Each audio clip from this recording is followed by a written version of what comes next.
प्रमोद के चरित्र के बारे में संघ परिवार को जो गंभीर शिकायतें थी वो भी पत्रकारों ने सुनी थी। पैसा, महिलाएं और सत्ता की धुंध के बारे में सुनने को आ रहा था। यह बीजेपी के कुछ नेताओं की तरफ से और कार्यकर्ताओं की तरफ से आ रही थी। कई पत्रकार रिपोर्टर से लेकर संपादक तक, युवा और स्मार्ट महिला पत्रकारों से लेकर उच्च पदस्थ महिला अधिकारियों तक प्रमोद ने अपने आसपास एक सर्किल तैयार किया था। प्रमोद के इजरायली दूतावास से लेकर अमेरिकी दूतावास के अधिकारियों से गहरे संबंध थे।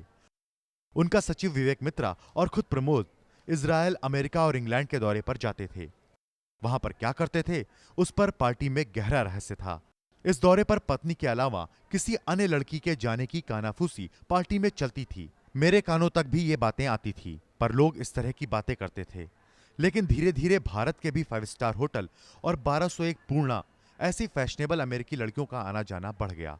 ऐसा बोला जाने लगा। प्रमोद का मंत्री पद जाने की वजह यही थी। परिवार में खुद रेखा भाभी की तरफ से और करीबी दोस्तों जैसे मुरली मनोहर जोशी, आडवाणी, वाजपेयी तक के पास शिकायत जाने लगी। जो जितना तेज ऊपर जाता उतनी तेजी से नीचे आता है। कि प्रमोद जी का चारित्र्य हनन करने की कोशिश की है। मुझे आज तक किसी ने यह नहीं कहा कि तेरे भाई का चारित्र्य गड़बड़ है। मैं भी 1970 से पॉलिटिक्स में हूं, भले मैं चुनाव की राजनीति में नहीं था, लेकिन किसी ने मुझे आज तक नहीं कहा। मेरे पत्रकार बहुत अच्छे मित्र हैं, बड़े लीडर्स हैं, और मैं अपने बड़े भाई के प्रति बड़ी श्रद्धा रखता हूं, लेकिन इस विषय में किसी ने मुझसे कोई चर्चा नहीं की। सिर्फ यही एक बच गया हमारी फैमिली जिसके बारे में चर्चा करते थे।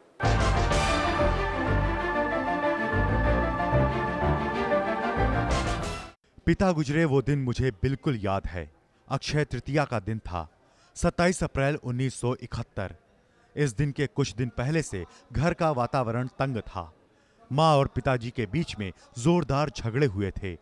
पिताजी ने गुस्से में आकर कांच का ग्लास फेंका था, जिसकी आवाज आज भी मेरे कानों में गूंज रही है। इसके बाद उन्हें हृदय की बीमारी हुई।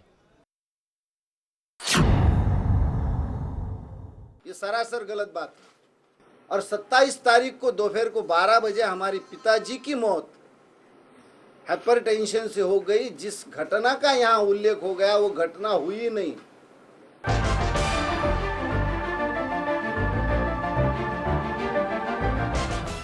उन्नीस के अंत में बरखा प्रकरण खूब चर्चा में रहा था, लेकिन उसे करवाने वाला कौन था? अन्ना हजारे, शरद पवार, प्रमोद महाजन या विवेक मोइत्रा? 1996 साली बरखा प्रकरणाचा बोलिवता धनी कोण? बरखा प्रकरण जो हो गया था 1996 में, और जिसमें जिन लोगों का नाम लिया है उसमें प्रमोद जी का भी नाम उसने लिया है, ताकि मरने के बाद भी बहन के दिल में अपने बड़े भाई के प्रति द्वेष निर्माण हो। बड़े प्लानिंग से उन्होंने ये माया एल्बम, इस एल्बम में इतनी ब्लैक एंड व्हाइट तस्वीरें गलत है कि इसमें कोई कलर तस्वीर ही नहीं है, इसमें कलर कोई तस्वीर नहीं है। ये सरासर गलत बात लिखी है, ताकि मुंडे साहब के दिल में, हमारी बहन के दिल में अपने भाई के बारे में गलत फहमियां तैयार हो। ये वो सब उसने इस लेख में किया है।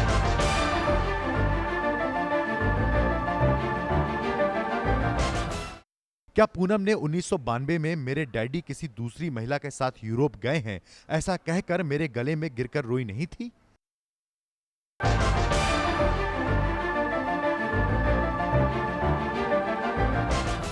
आज का रेखा भाभी कबूल करेंगी कि उन्हें तलाक चाहिए था और आडवाणी के पास उन्होंने प्रमोद के चरित्र के बारे में शिकायत की थी?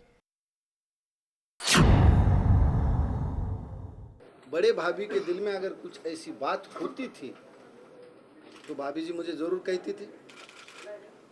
आज तक कभी भाभी जी ने उसका उल्लेख नहीं किया है।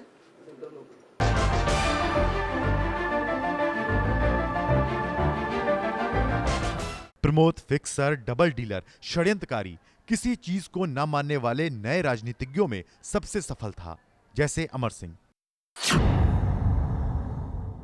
सब चीजों में प्रमोद जी को बदनाम करने का षड्यंत्र रचा जा रहा है।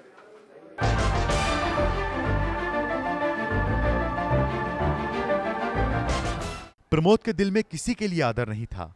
आडवाणी का भाषण काफी बोर होता है। 2004 में यह चुनाव के दौरान उसने कहा कि गणपति जैसे 10 दिन आते हैं, वैसे ही संघ का इस्तेमाल भी केवल चुनाव में करना चाहिए। चुनाव यानी पैसे जमा करना, और इसी से उसके शौक भी पूरे होते थे। उसने कभी भी अपने सोर्स की जानकारी नहीं दी और ना देनी चाहिए, ऐसा वो बताता था।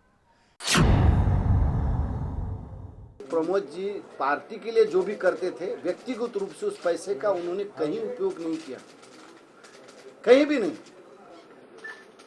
आप मुझे तो 3 साल से जान रहे हो, मैंने जब राज साहब को ज्वाइन किया या प्रमोद जी की हत्या के बाद आप जानते हो, क्या प्रमोद जी को अपनी सत्ता का पैसा का दुरुपयोग करता होता तो क्या वो मुझे नहीं लाते थे सामने?